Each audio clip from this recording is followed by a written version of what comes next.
Hi hello friends, అందరూ ఎలా ఉన్నారు? మనం ఈరోజు Honda gx80 engine with plot vibrator గురించి ప్లస్ నీడిల్ వైబ్రేటర్ గురించి తెలుసుకుంటున్నాం. వైబ్రేటర్స్ అసలు బేసిక్గా కన్స్ట్రక్షన్ ఫీల్డ్లో వాడుతూ ఉంటారు.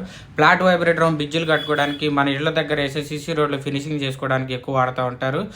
నీడిల్ వైబ్రేటర్ మనం కట్టుకునే ఇంటి కోసం పిల్లర్ బాక్సులకి ప్లస్ బీమ్స్ కోసం కూడా మనం వాడుతూ ఉంటాం. ఫస్ట్ మనం ఈ వైబ్రేటర్ ఎలా స్టార్ట్ చేస్తాం? ఫస్ట్ మనం ఇంజిన్ లో ఇంజిన్ ఆయిల్ పోసుకోవాలి. 10W30 ఇంజిన్ ఆయిల్ పడుతుంది, అది 350 ml పడుతుంది. తర్వాత ఆన్ ఆఫ్ స్విచ్ ఆన్ లో పెట్టేసుకోవాలి. ఆన్ లో పెట్టేసుకొని మనం పెట్రోల్ ఆన్ ఆఫ్, అది పెట్రోల్ ఆన్ ఆఫ్ ని పైకి పెడితే ఆఫ్, అడ్డం కిందికి పెడితే ఆన్, అట్లా ఆన్ లో పెట్టేసి ఇది చౌక్ వేసుకొని ఇంజిన్ మనం స్టార్ట్ చేసుకొని మళ్ళీ చౌక్ లోపల నెట్టాలి. ఒకవేళ హీట్ మీద ఉంటే మనకు చౌక్ వేసుకునే పని లేదు.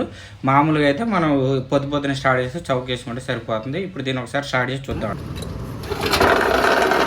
స్టార్టింగ్లో మనం చెప్పుకున్నాం కదా, plot vibrator plus pin vibrator రెండు నడుస్తుంది. దీన్ని 2-in-1 అంటామని. ఇగోండి బెల్ట్ తీసేసి 2-in-1 అటాచ్మెంట్ తీసేస్తే ప్లాట్ నీడిల్ నడుస్తుంది. ఇది పెట్టుకున్నప్పుడు 2-in-1 అటాచ్మెంట్ పెట్టుకున్నప్పుడు మనకి ప్లాట్ నడుస్తుంది. ఇప్పుడు నీడిల్ పెట్టుకొని చూస్తుందండి. నీడిల్స్ కూడా 60 mm 40 mm మనకు వాడే కంకరం సైజుని బట్టి నీడిల్ వాడతారు. ఈ నీడిల్ వచ్చేసరికి 6 మీటర్లు ఉంటుంది.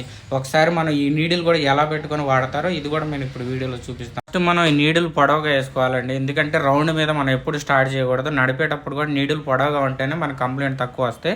ఫస్ట్ ఈ నీడిల్ మనం ఎలా పెట్టుకోవాలో చూద్దామండి. ఫస్ట్ ఈ నీడిల్ లోపలికి నెట్టినప్పుడు ఇందులో లోపల కూడా సేమ్ అలాగే ఉంటుంది, అందుకని మీకు అది చూపిస్తున్నాను.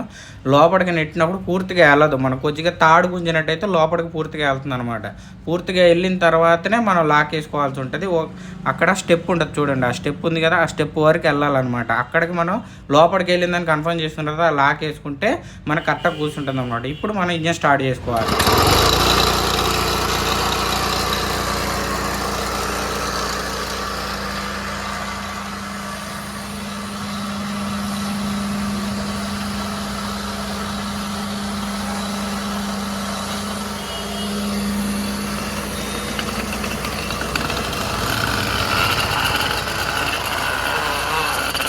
చూసారా మనం తొక్కిన చోట ఎలా హోడ్ పడిపోయిందో? అంత స్ట్రెంత్ రావడం కోసం సిమెంట్ మధ్య గ్యాప్ లేకుండా ఉండడం కోసం వైబ్రేటర్స్ ప్లస్ నీడిల్స్ వాడుతూ ఉంటారు. ఇప్పుడు మనం ప్లాట్ ఆన్ చేసుకొని ఒకసారి చూద్దామండి.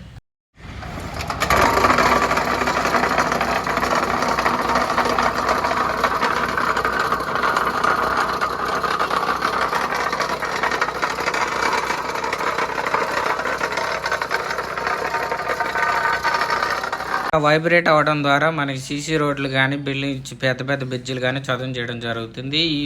ఎప్పుడైనా మీరు వైబ్రేటర్ తీసుకోవాలంటే హోండా gx80 వైబ్రేటర్ తీసుకోమని నేను చెప్తాను.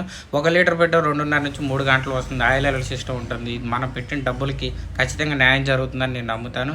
ఈ వీడియోలో మీరు షేర్ చేసిన ఇన్ఫర్మేషన్ కనుక మీరు నచ్చినట్టయితే వీడియోని తప్పకుండా లైక్ చేయండి, షేర్ చేయండి. మీ వీధిలో ఎవరైనా సరే మీ వీడియో వైబ్రేటర్ చూసినట్టయితే కామెంట్ చేయండి, సబ్స్క్రైబ్ చేసుకోండి. మీ సపోర్ట్ మాకు తెలియజేసినట్టయితే ఇంకా వీడియోలు చేస్తూ ఉంటాం. థ్యాంక్